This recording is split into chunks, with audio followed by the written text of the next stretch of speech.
Honey trap ಇದೊಳಗೆ ಏನೆಲ್ಲ react ಮಾಡಿದಾರೆ ಅಂತ ಅಧ್ಯಕ್ಷರು ಒಂದ್ಸಲ ಬೇಕಂತ ಅದು ಯಾರಿಗೂ ಅನ್ನಿಸ್ತು. ಪಕ್ಷದ ಸರ್ಕಾರವೇ ನಿಂತ್ಕೊಂಡಂಗೆ ಒಬ್ಬ ಮಂತ್ರಿ ಅಲ್ಲಿ ನಿಂತ್ಕೊಂಡು ಏನೇ ಮಾತಾಡ್ತಾನಂದ್ರೆ ಅದು ಸರ್ಕಾರದ ನಿಲುವು ಆಗ್ತದೆ ಸದನದಲ್ಲಿ. ಒಬ್ಬ ಮಂತ್ರಿ ನಿಂತು ಹನಿ ಟ್ರ್ಯಾಪ್ ವಿಷಯದಲ್ಲಿ ಮಾತಾಡಿದ್ರೆ ಬರೀ ಆ ಮಂತ್ರಿ ವಿಷಯ, ಅದು ಸದನದ ವಿಷಯ.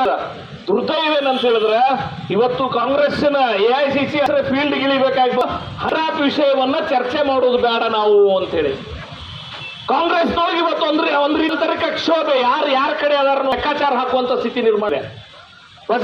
ಬಜೆಟ್ ಇಲ್ಲ ಕಾರಣಕ್ಕೆ ಕುತಂತ್ರ ಮೂಲಕ ಇರೋಕರನ್ನೇ ಕಾಂಗ್ರೆಸ್ ಹಿಡಿದಿರುವಂತ ದುಷ್ಮಂತ್ರ ನಾವು ಕ್ಯಾಪಿತ್ತು ಮೀಸೆ ಮಣ್ಣಾಗ್ಲಿಲ್ಲ ಅಂತ ಸಾಧಿಸಿದ್ರು. ಹಿಂದೆ ನಿಂತು ಯಾರು ಹೇಳಿಕೆ ಕೊಟ್ಟರೆ ಅವ್ರನ್ನೆಲ್ಲ ಮುಗಿಸೋ ಪ್ರಯತ್ನ ಅಂತೇಳಿ ಇನ್ನೊಬ್ಬ ಕ್ಯಾಬಿನೆಟ್ ಸಚಿವರಾಗಿರುವಂತ ಸನ್ಮಾನ್ಯ ಶ್ರೀ ಜಾರಕಿಹೊಳಿ ಅವರು ಹೇಳಿದ್ದಾರೆ.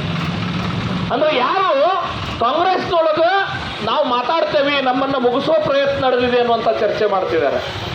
ಈ ಎಲ್ಲಾ ಗೊಂದಲಗಳನ್ನ ಒಳಗಡೆ ಇಟ್ಕೊಂಡು ಒಂದು ರೀತಿ ಸನ್ಮಾನ್ಯ ಸಿದ್ದರಾಮಯ್ಯನವರು ದೈಹಿಕವಾಗಿ ಮಾತ್ರ ಬಳಲಿಲ್ಲ, ಸಿದ್ದರಾಮಯ್ಯನವರನ್ನ ಮಾನಸಿಕವಾಗಿ ಬಳಲುವ ದೃಷ್ಟಿಯಿಂದ ಸಾಕಷ್ಟು ತೊಂದರೆಗಳನ್ನು ಮಾಡ್ತಿದ್ದಾರೆ.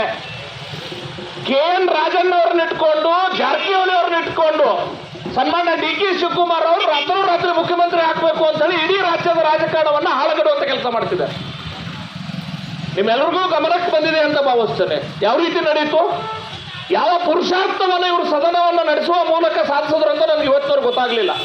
ಏನು ಇಡೀ ಸದನದಲ್ಲಿ ಸನ್ಮಾನ್ಯ ಸಿದ್ದರಾಮಯ್ಯನವರೇ ನೀವು ಸಾಧಿಸಿದ್ದೇನು, ಬಜೆಟ್ ಮಂಡನೆ ಮಾಡುವ ಮೂಲಕ ಬಜೆಟ್ ಯಾರಿಗಾಗಿ ಮಂಡನೆ ಮಾಡಿದ್ರು ಅನ್ನುವಂಥ ಭಾವನೆ ನಿರ್ಮಾಣ ಮಾಡಿದ್ರೆ, ಬಜೆಟ್ ಇದು ರಾಜ್ಯದ ಜನತೆಗಾಗಿ ಅಲ್ಲ, ಕಾಂಗ್ರೆಸ್ನ ಮತ ಬ್ಯಾಂಕ್ ಅನ್ನ ಗಟ್ಟಿಗೊಳಿಸೋ ದೃಷ್ಟಿಯಿಂದ, ಅಲ್ಪಸಂಖ್ಯಾತರ ದೃಷ್ಟಿಯಿಂದ ಇಡೀ ರಾಜ್ಯದ ಜನಸಾಮಾನ್ಯರು ಕೂಡ ಇದೊಂದು ಹಲಾಲ್ ಬಜೆಟ್ ಅನ್ನುವಂತ ಕರೆಯುವ ಮಟ್ಟಿಗೆ ಅಲ್ಪಸಂಖ್ಯಾತರ ತುಷ್ಟೀಕರಣದ ಬಜೆಟ್ ಮಂಡನೆ ಮಾಡಿದ್ರಿ.